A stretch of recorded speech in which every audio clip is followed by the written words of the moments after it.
శ్రీ గణపతి యువ బాల భక్త బృందం ఆధ్వర్యంలో గత 37 సంవత్సరాలుగా గణపతి నవరాత్రి ఉత్సవాలను ఘనంగా నిర్వహించి ఉత్సవాల ముగింపును పురస్కరించుకుని భారీ ఎత్తున అన్నప్రసాద వితరణ చేస్తున్నట్లు భక్త బృందం చైర్మన్ తలాటం హరీష్ తెలిపారు. కాకినాడ 2 టౌన్ మున్సిపల్ వీధిలో గణపతి యువ బాల భక్త బృందం ఆధ్వర్యంలో గణపతి నవరాత్రి ఉత్సవాల ముగింపును పురస్కరించుకుని భారీ ఎత్తున అన్నప్రసాద వితరణ కార్యక్రమం జరిగింది. సాన సతీష్ బాబు ఫౌండేషన్ ఫౌండర్ సాన సతీష్ బాబు విరాళంతో ఏర్పాటు చేసిన అన్నప్రసాద వితరణను సాన సతీష్ బాబు ఫౌండేషన్ చైర్మన్ తలాటం హరీష్ ప్రారంభించారు. పెద్ద సంఖ్యలో భక్తులు తరలివచ్చి అన్నప్రసాదం స్వీకరించారు. ఈ కార్యక్రమంలో గణపతి యువబాల భక్త బృందం సభ్యులు D Govindarao, Talatam Kalyana Chakravarthi, Satish, Harish, sports, Srinu, Manikanta, Krishnaveni, Charlie, Sekhar, Karapa, మాజీ sarpanch Polisetti Tatilu, Kakinada journalist welfare association president Manga Venkata Sivaramakrishna, స్థానిక ప్రజలు పాల్గొన్నారు. నమస్కారం అండి. గత 37 సంవత్సరాలుగా శ్రీ గణపతి యువబాల భక్త బృందం ఆధ్వర్యంలో మున్సిపల్ గారి వీధి హరీష్ స్పోర్ట్స్ వద్ద మట్టి వినాయకుడితో పూజించబడే 9 నవరాత్రుల్లో చేశాక అన్నదానం చేస్తున్నామండి.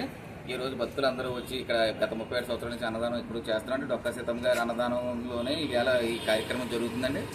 ఈ అన్నదాన కార్యక్రమానికి మనకి దీనికి అంతా చేసిన వారు సానా సతీష్ ఫౌండేషన్ సతీష్ బాబు గారండి. వారికి మా కమిటీ తరఫున మా ధన్యవాదాలండి. ఇంకా నెక్స్ట్ మనకి ఈ మట్టి వినాయకుల్ని పూజించే విగ్రహాలకి 5 అడుగులు ఉన్న విగ్రహాలకి కాకినాడలో 5 సెలెక్ట్ చేసి ఇస్తా ఉన్నామండి. ఒకటి వలసపాకలకి, ఒకటి ఇంద్రపాలెం, ఒకటి అచ్చంపేట విగ్రహాలు సెలెక్ట్ అయినండి. వాళ్ళ త్వరలో మేము మా యువత బలబోధం పిలిచాక వాళ్ళకి అది బెనిఫిషియల్ ముద్రిస్తామండి. మా అందరికీ అందరూ మాకు సహకరించిన అందరికీ నా నమస్కారం అండి.